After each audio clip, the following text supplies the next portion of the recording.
So here is the status of this fence currently. It was installed by the previous homeowner and has gotten us by here for the first couple years. But as you can tell, there's some gaps down in the bottom. It's been pushed in by the goats and sheep rubbing on it.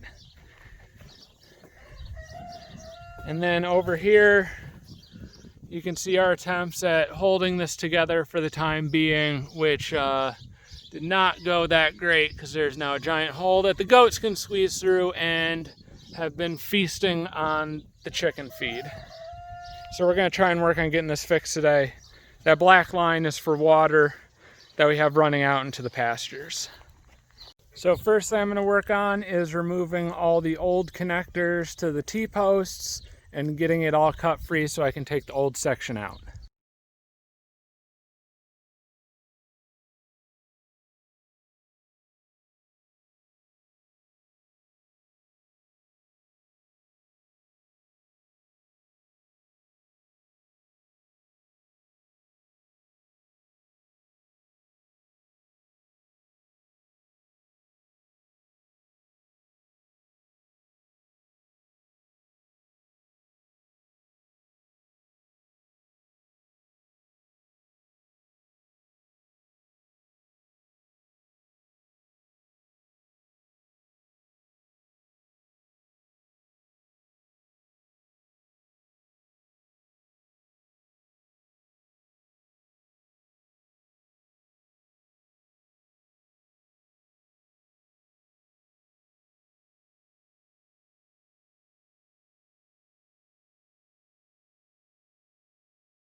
The hardest part about installing fencing is getting the fencing tight, and you need this so that when animals press on it or a predator tries to get through, they don't have anywhere for that fence to move.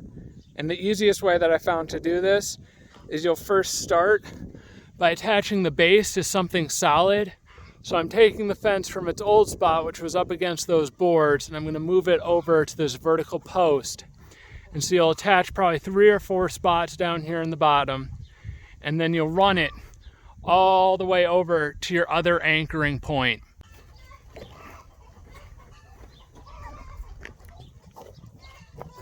So, like I said, you're just gonna tack in this fence here in a couple spots, just down near the base.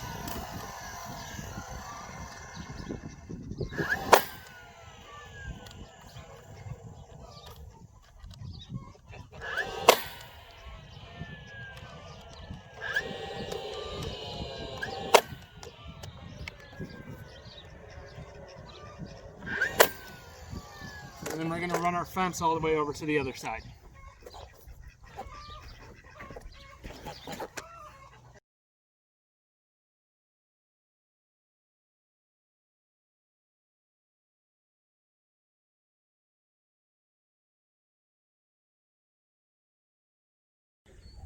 Once I get the fence strung out all the way over here, I run one of these fiberglass driveway markers in between every other hole, and then attach ratchet straps to that to a post. So the driveway marker acts as a support, and then you're going to pull on that support using the ratchet straps on that post to pull it tight.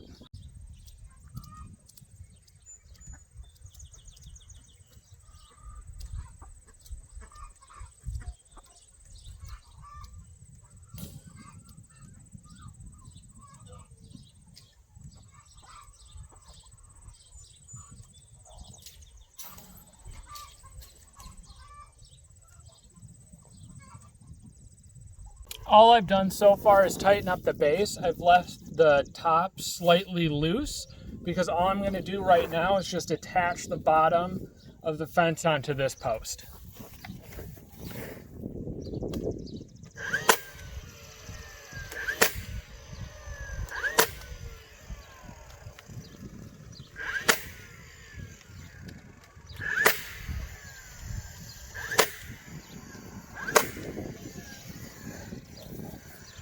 And then I'm going to go over to the other side, attach the top, come back to this side, tighten down the ratchet strap on the top, and tighten everything up.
One thing when doing a lot of projects to keep in mind is that you are going to learn certain better tips all the time. And so what I just figured out here is that I should have only put one very loose staple in around the base here, and then this would allow it to move back and forth, because as I tightened up the top ratchet strap, it then created slack in this bottom one. So once I undid those staples I put in, I was then able to retighten the bottom and then retighten the top, so I get a nice and tight fence line. And so once I get this all stapled in, I'm going to come back and pound my T-posts, because now I already have the fence line set, and at that point it'll help me push it so it's completely vertical as well. So I've got it all attached here, and one suggestion I'm going to make is when you're doing this, use an angle grinder with a cutoff wheel. It makes cutting this fence, hardware cloth, chicken wire super easy. You're then not fighting through some sharp wire, and it just goes so much faster.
So now that I've got my T-post set up, I'm going to go through and attach these wire clips to the T-post to keep this nice and tight and connected and keep everyone where they're supposed to be.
So I got the fence all installed. I got the retainer clips on the T-posts. And as you can see, fairly straight, fairly tight. Hopefully they'll keep everyone where they are supposed to be. If you know of any better ways of doing this, feel free to leave them down in the comments. These are just the techniques that I've picked up from doing this a couple dozen times, fixing fencing, installing new fencing. And I'm always welcome to new advice on how to always do things better. Hope you enjoyed the video. Check out our blog, check out our Facebook and Instagram or Twitter. And thanks for watching.